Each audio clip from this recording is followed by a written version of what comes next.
गीता हमें सिखाती है कि हमें अपने कर्म को ध्यानपूर्वक करना चाहिए और उसके फल की चिंता नहीं करनी चाहिए। ध्रुव ने सोचा कि यह तो बहुत साधारण सी बात है। उसने योगी से कहा, क्या यह सब है? योगी ने मुस्कुराते हुए कहा, नहीं ध्रुव, गीता का ज्ञान बहुत गहरा है। यह केवल कर्म की बात नहीं है, बल्कि आत्मा की शुद्धता और जीवन के सही मार्ग की बात है। इसके बाद योगी ने ध्रुव को एक प्रयोग करने के लिए कहा। उन्होंने उसे एक दीपक दिया और कहा, इस दीपक को जलते हुए अपने सिर पर रखो और पूरे गांव का चक्कर लगाओ, लेकिन ध्यान रहे दीपक बुझना नहीं चाहिए। ध्रुव ने दीपक को अपने सिर पर रखा और चल पड़ा। वह बहुत ध्यानपूर्वक चल रहा था ताकि दीपक बुझ न जाए।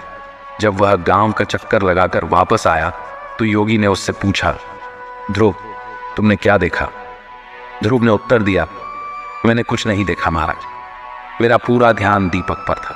हम खुशी के बारे में ऐसे सोचते हैं मानो वह कोई वस्तु या किसी तरह की उपलब्धि हो। नहीं, जब आप सहजता पा लेते हैं तो खुशी उसका एक कुदरती परिणाम होता है। सहजता को देखने के कई तरीके हैं। जिसे आप शांति कहते हैं वह एक अलग तरह की केमिस्ट्री है। खुशी, आनंद अलग तरह की और दुख, पीड़ा अलग तरह की तथा परमानंद दूसरी तरह की केमिस्ट्री है।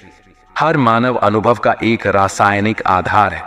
आज विज्ञान की दृष्टि से भी यह साबित हो चुका है। दूसरे तरीके से कहें तो आप एक बहुत जटिल रासायनिक सूप है। आप बढ़िया सूप है या खराब? यदि आप बढ़िया सूप है तो आपका स्वाद अच्छा होगा, किसी और के लिए नहीं, अपने लिए।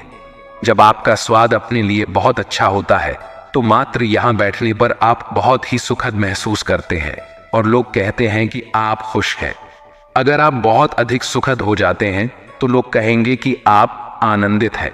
अगर आप उससे भी अधिक सुखद होते हैं तो लोग कहते हैं कि आप परम आनंदित हैं। सरल भाषा में कहें तो आपकी केमिस्ट्री को बदले जाने की जरूरत है। एक पूरी तकनीक मौजूद है जिससे हम आपकी मनचाही केमिस्ट्री उत्पन्न कर सकते हैं।